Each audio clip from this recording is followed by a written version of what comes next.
So time now to go through the morning papers, and here today I'm joined by the former editor of the Daily Star, Dawn Neeson, and also Kevin Schofield, who's political editor at HuffPost UK. Oh. Nice to see you both. Morning to you. Morning. Plenty to get our teeth into here. We're kicking off with the front page of The Eye, which reflects on yesterday's by-election win by George Galloway in Rochdale, and they lead on the apology from Keir Starmer from what was a bit of a farce as far as they're putting a candidate forward. Absolutely, you're right. I mean, Labour's campaign, if you could call it that, was shambolic. Choosing a candidate and then within days withdrawing support for that candidate, even though it was too late to take him off the ballot paper. So nominally Labour had the candidate, but Labour had washed their hands of him. So you feel sorry for the voters in Rochdale, really, that they were denied a proper campaign. That being said, George Galloway, I mean, regardless of what you think of his politics, and he's a clearly very controversial, divisive politician, it is a remarkable achievement to get re-elected again. It's the fourth time he's become an MP, third time he's beaten his old party Labour, and it may only be for a few months. Obviously the general election is coming. And that's a big question. Some saying that maybe he'll hang on to it. He did win by quite a big majority. Well, that's it. Nearly 6,000. Well, yeah, I mean, by-elections are unusual. Obviously they are unique sets of circumstances. A national campaign is different. Labour will obviously have a candidate this time, which will be unusual compared to the by-election. So it will be much more difficult for George Galloway to get re-elected. That being said, it's not impossible. And while he is an MP for the next few months, he will cause Labour and Keir Starmer no end of trouble, because he's made no bones about it. He's going to highlight the situation in Gaza.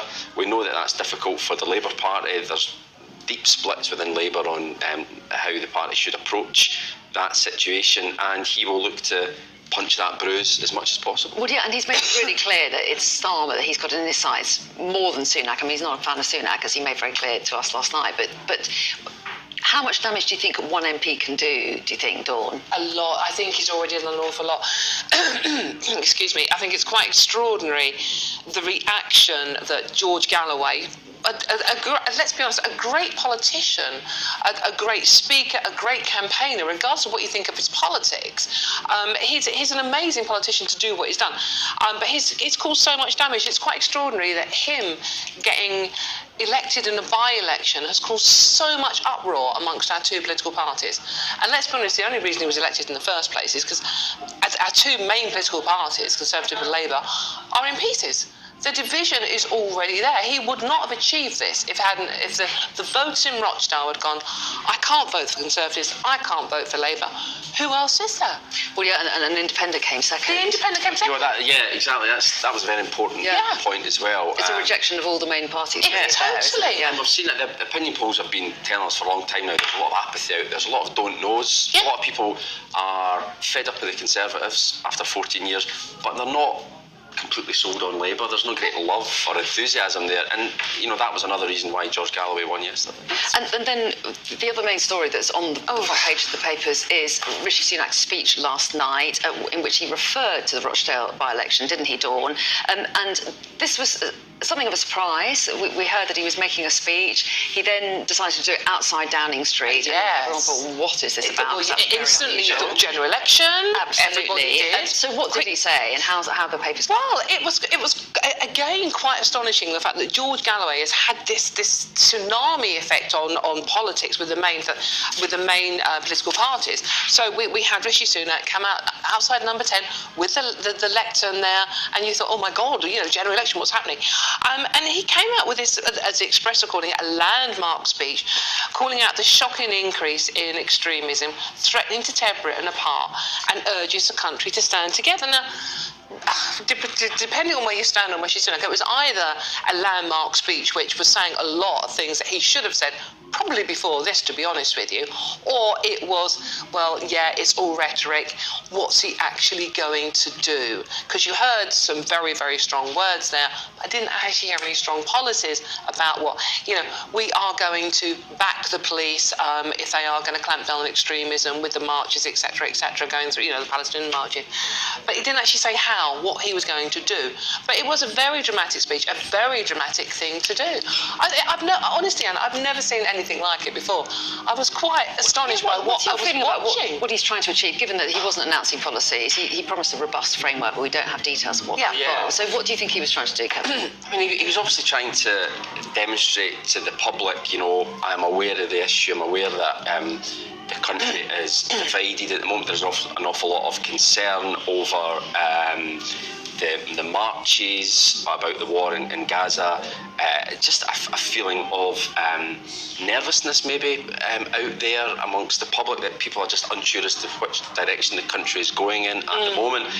But I thought all the drama of a speech behind the lectern outside Number 10 on a Friday evening as well, Yeah. which is really, I mean, normally that's when people just have completely switched off. Yeah, in the forward to the rain and the weekend. flying. I thought it was all a little bit overblown, considering that in terms of substance, there wasn't a lot in it. He was very good at identifying the problem and all the things that are concerning people right now, but there was no solutions. You know, there's no new legislation, no new And I think policy. the Guardian, just to pick up with the Guardian, because I think within there, and it may be in other papers, I haven't read all the copy of all of them, but that sense that some are saying, well, you know, it's great that you have talked about the fact that there's been abuse in both Muslim and Jewish communities, but at the same time they're saying he's on a sticky wicket because he hasn't done enough to condemn certain comments from people in his own party. This is the thing. This comes literally days after we had Lee Anderson having the whip suspended for the remarks he made about Sadiq Khan in London and his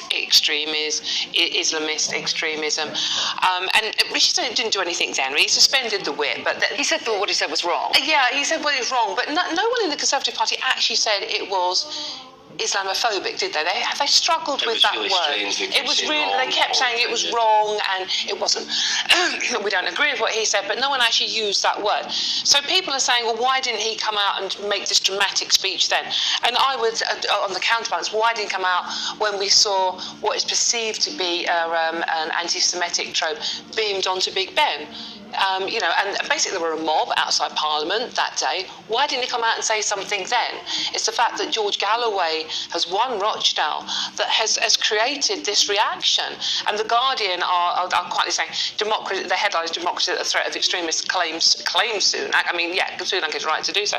But the Guardian, being the Guardian, have said it was a rambling and contradictory 10-minute speech. So I think you can criticise Rishi Sunak and all you want, and some of the things he said in that speech, but I don't think it was rambling.